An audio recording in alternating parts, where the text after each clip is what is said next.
Yo, what's up? Good morning guys. Chris TV, welcome back to our channel. Today is Friday, February 7. Nandito ako sa aking skinita guys.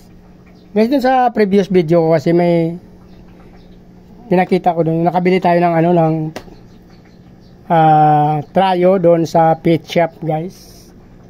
Actually chops lang siya yun. Wala naman guys, di masyado maaninag since walang air pump kasi dyan kaya maraming plants.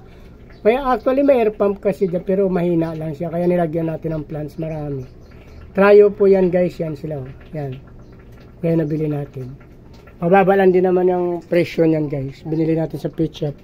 Pero ito guys, nag-drop na siya. So bawi na tayo dyan guys.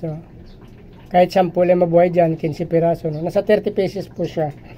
So pag nabuhay natin yung 10 to 15, goods na tayo dyan. Nabawi na rin. Isang drop pa lang yan guys. Sa tingin ko isang mami pa lang yung nagbuga dyan. Yan.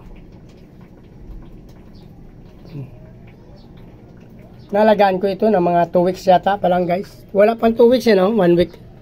1 week lang mahigit yung pag-alaga ko. Simula nung nabili natin sa pet shop.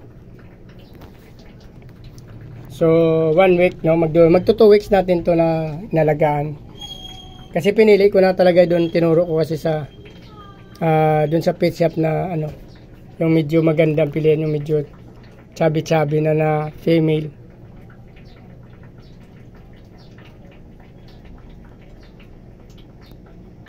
So, 30 pieces lang yan guys, pero yung pinuhunan natin dyan, nababawi ko kagad pag malumaki na.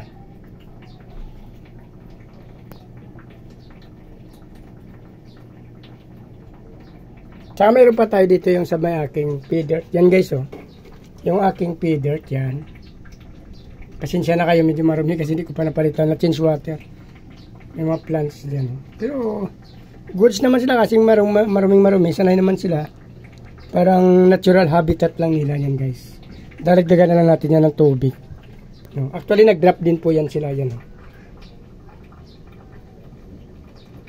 Yan, hindi karamihan sa 2, 4, 6, 8, 10, 12 pieces lang siguro yan guys yan. Pero okay na yan. At saka may buntis pa dito guys yan. May malaki pa yung dalawa. Bili yung dalawa dyan guys yan.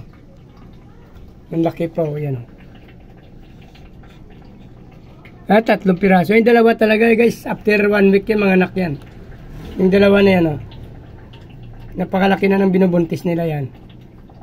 Magbilang na lang tayo ng 1 week yan guys. Baka 5 days na mag-drop na po yan. Yung dalawa na yan. Yan. Napakalaki na ng mga tiyan nila. Biling-bili na. Yan Ay, tago na sila. Yan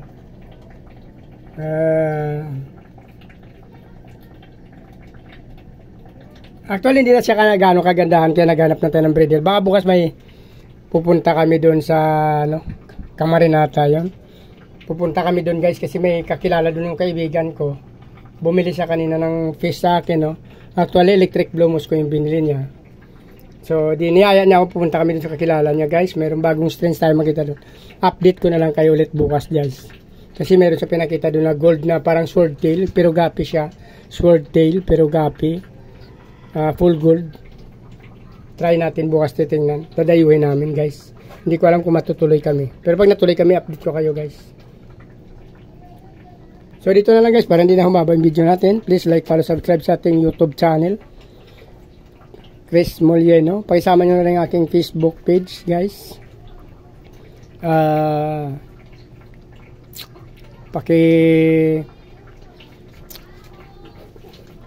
nyo na rin ang aking Facebook page guys.